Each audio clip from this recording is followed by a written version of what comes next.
بسم الله الرحمن الرحيم والصلاة والسلام على أشرف المرسلين. أما بعد، أخوكم بالقاسم يحييكم في بث مزدوج على منصة التيك توك وعلى منصة اليوتيوب. واليوم نتكلم على قانون تاريخي في الجزائر.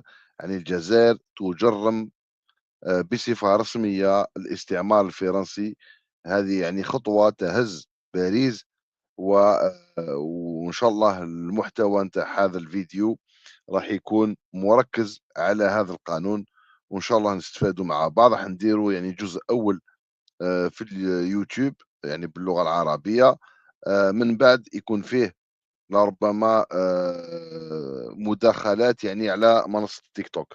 هذا ما كان، ونشوفوا كيفاه نترجموا الأشياء اللي قلناها باللغة العربية، باللغة الأجنبية، باللغة الفرنسية باش يفهموها الأبناء تاع الجالية نتاعنا. تجريم الاستعمار الفرنسي، هل يمكن لدولة أن تحاكم الماضي؟ هل يمكن أن يتحول تاريخ الاستعمار إلى قضية قانونية؟ في خطوة غير مسبوقة، الجزائر تصدر قانونا جديدا، قانون لا يتحدث فقط عن الذاكرة، بل يذهب أبعد من ذلك: تجريم الاستعمار الفرنسي رسميا.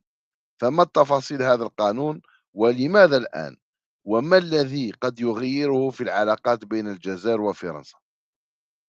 في ماي 2026 صادقت الجزائر عن قانون تاريخي ينص بشكل واضح على تجريم الاستعمار الفرنسي خلال الفترة الممتدة من 1830 إلى 1962. هذا ليس مجرد موقف سياسي، بل هو نص قانوني رسمي منشور في الجريدة الرسمية للجمهورية الجزائرية الديمقراطية الشعبية. يحمل رقما وتفاصيلا دقيقة، ويؤسس لمرحلة جديدة بالكامل.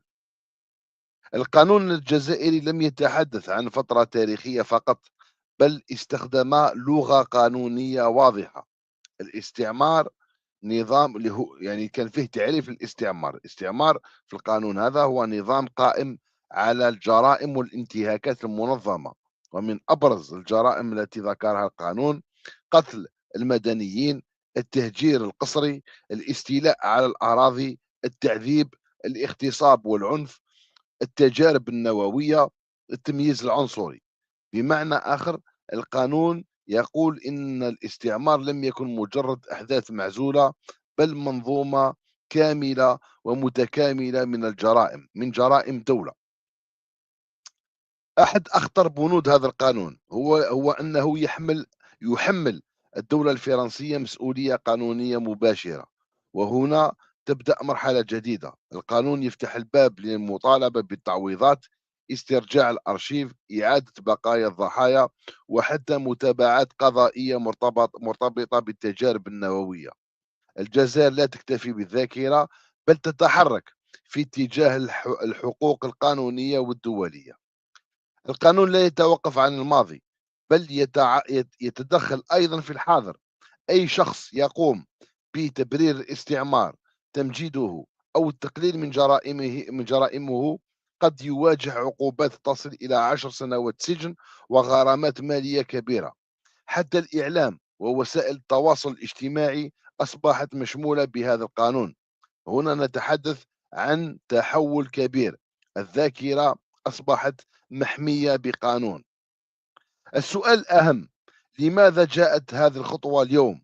هناك عدة أسباب: تصاعد الجدل حول الذاكرة بين فرنسا والجزائر، غياب اعتراف رسمي شامل من الجانب الفرنسي، رغبة الجزائر في فرض روايتها التاريخية، التحول نحو استخدام القانون كأداة سيادية.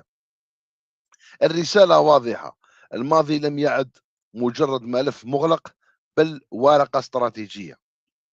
هذا القانون قد يؤدي إلى توتر جديد مع فرنسا، ضغوط سياسية ودبلوماسية، نقاش واسع حول حرية التعبير، وفي المقابل تعزيز الوحدة الوطنية، ترسيخ الذاكرة التاريخية، إعادة طرح ملف العدالة التاريخية.